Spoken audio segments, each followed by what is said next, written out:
Ya, shalom semua. Kita mau baca lagi kebijaksanaan Salomo yang ke-9 dan ini adalah Fatsal yang terakhir. Ya, 19 Fatsal. Yuk, saya juga penasaran yang terakhir itu seperti apa?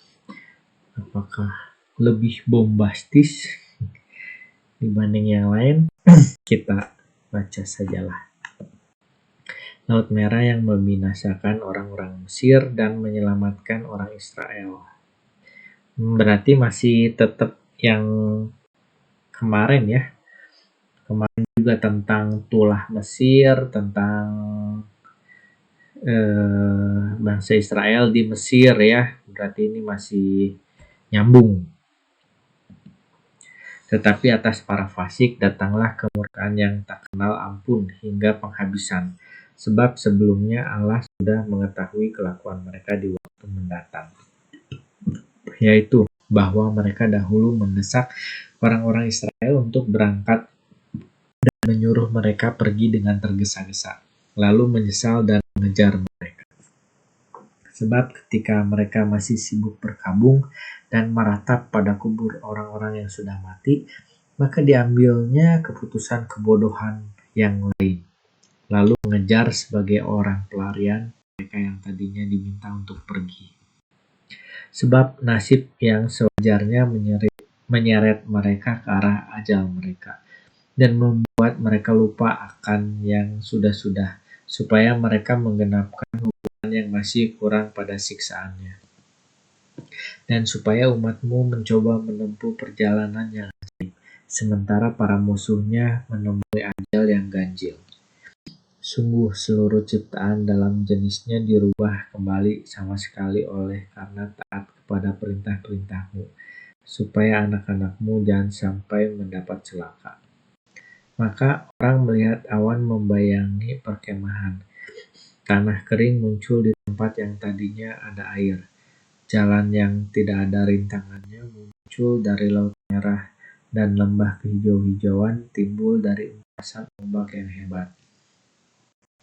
Di bawah lindungan tanganmu seluruh bangsa berjalan lewat di tempat itu, seraya melihat pelbagai tanda yang mentakjubkan.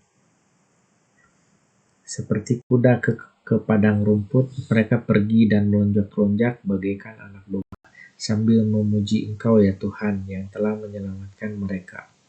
Sebab mereka masih ingat akan pengalamannya di perantauan, bagaimana akan ganti pembiakan binatang, maka bumilah yang mengeluarkan nyamuk, dan akan ganti binatang-binatang air, maka sungailah yang memuntahkan kodok banyak sekali. Kemudian mereka melihat pula burung-burung dijadikan dengan cara baru, yaitu ketika terdorong oleh nafsu makan, mereka minta hidangan lezat. Sebab sebagai pemuas, naiklah burung-burung puyuh dari laut. Hukuman tidak datang atas orang berdosa itu tanpa didahului tanda-tanda, yakni mata petir yang hebat. Memang sudah seadilnya mereka menderita karena segala perbuatannya yang jahat, oleh karena menaruh kebencian yang hebat kepada orang asing. Sebab orang Sodom tidak menyambut orang-orang yang tidak dikenal waktu mereka datang, sedangkan orang Mesir memperbudak tamu yang telah berbuat jasa kepada mereka. Dan tidak hanya itu saja, dan ini tentu akan diperhitungkan bagi mereka. Orang-orang Sodom segera menyambut orang asing itu dengan permusuhan, sedangkan orang-orang Mesir dahulu menyambut dengan meriah mereka yang mendapat bagian dalam segala haknya, tapi kemudian menganiaya mereka dengan kerja paksa yang berat. Maka mereka tertimpa kebutaan, sama seperti orang Sodom di depan pintu orang benar, yaitu ketika mereka diliputi dengan kegelapan yang kelam pekat, dan masing-masing mencari jalan ke pintunya sendiri. Anasir berubah bercampur-campur seperti dalam suara-suara kecapi bercampur-campuran nadanya, namun tetap berbunyi. Dengan memandang apa yang telah terjadi, maka hal itu dapat ditetapkan dengan teliti. Sebab binatang-binatang darat telah berubah menjadi binatang air, dan binatang-binatang yang berenang naik ke darat. Di dalam air, api telah melampaui kekuatannya sendiri, dan air lupa sama sekali akan sifatnya untuk memadamkan. Sebaliknya, nyala api tidak sampai menghanguskan daging binatang-binatang yang mudah binasa, meskipun berjalan-jalan di dalam api. Lagi pula api tidak melelehkan santapan surgawi yang menyerupai es dan mudah leleh. Kata penutup, memang dalam segala-galanya ya Tuhan telah kau agungkan dan kau muliakan umat-Mu. Tidak pernah kau hina, melainkan selalu dan di mana-mana kau dampingi.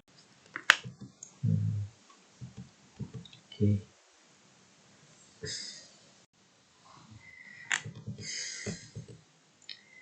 Ini juga agak bingung mau komentarnya seperti apa. Ya kalau teman-teman ada yang mengerti, ada insight-insight sorgawi gitu, bisa tolong komentar ya. Kita ketemu lagi, berarti bab baru ya, chapter baru. Entah apa itu, saya juga belum lihat lagi. Karena kebijaksanaan Salomo sudah habis. Oke, terima kasih teman-teman. Tuhan Yesus memberkati.